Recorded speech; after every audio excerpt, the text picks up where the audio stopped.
The U.S. will take over the Gaza Strip, and we will do a job with it, too. We'll own it.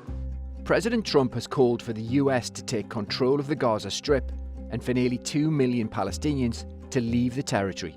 I do see a long-term ownership position, and I see it bringing great stability to that part of the Middle East and maybe the entire Middle East. Trump's proposal raises a lot more questions than it answers. We don't really know what he means by U.S. control of Gaza. He did mention the possibility of U.S. troops going into Gaza. We don't know if that means that U.S. troops would be forcing Palestinians out of Gaza at the barrel of a gun. That's obviously an image that would be very hard to swallow.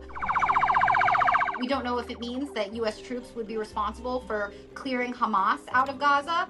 I would imagine that Hamas wouldn't be allowed to go to Egypt, Jordan, or these other countries. I don't think Egypt or Jordan would want to take them, nor would Israel want to let them go free.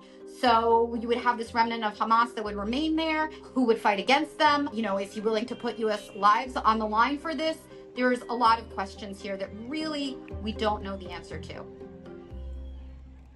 The idea of Palestinians leaving Gaza has been considered a taboo topic, even in Israel. It's only recently that the idea has gained some traction again among far-right politicians who Israeli Prime Minister Benjamin Netanyahu brought into his government. But honestly, even they have not gone as far as President Trump. They've suggested voluntary migration from Gaza, but they have never suggested full clearing out of Gaza in what appears to be forcible transfer of Palestinians.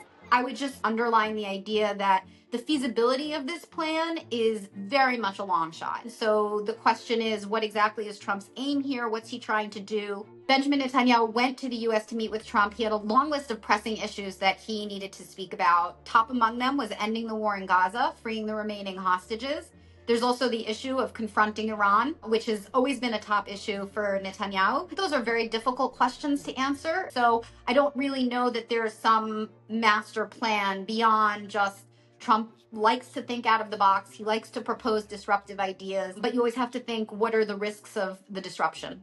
He has a different idea, and I think it's worth paying attention to this. We're talking about it.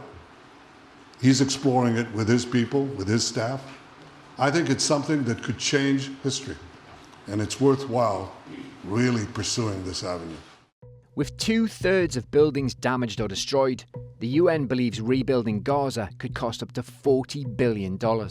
Trump administration officials believe redevelopment of the Strip could take 10 to 15 years. We have an opportunity to do something that could be phenomenal.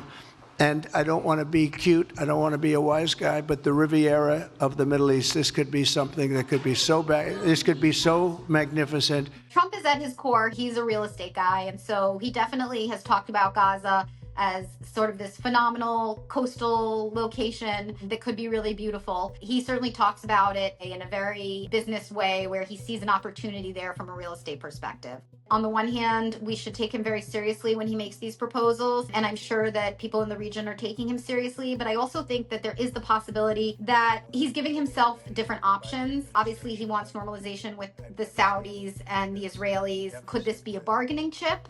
Potentially. There are a lot of ways that something like this could play out, and so I don't know that just because he says it today, it necessarily means that it's going to happen, but that also doesn't mean that it couldn't shake up the situation in some other way that could be beneficial. But of course, it could also shake the situation up in a way that could be catastrophic. So I think the potential in the Gaza Strip is unbelievable.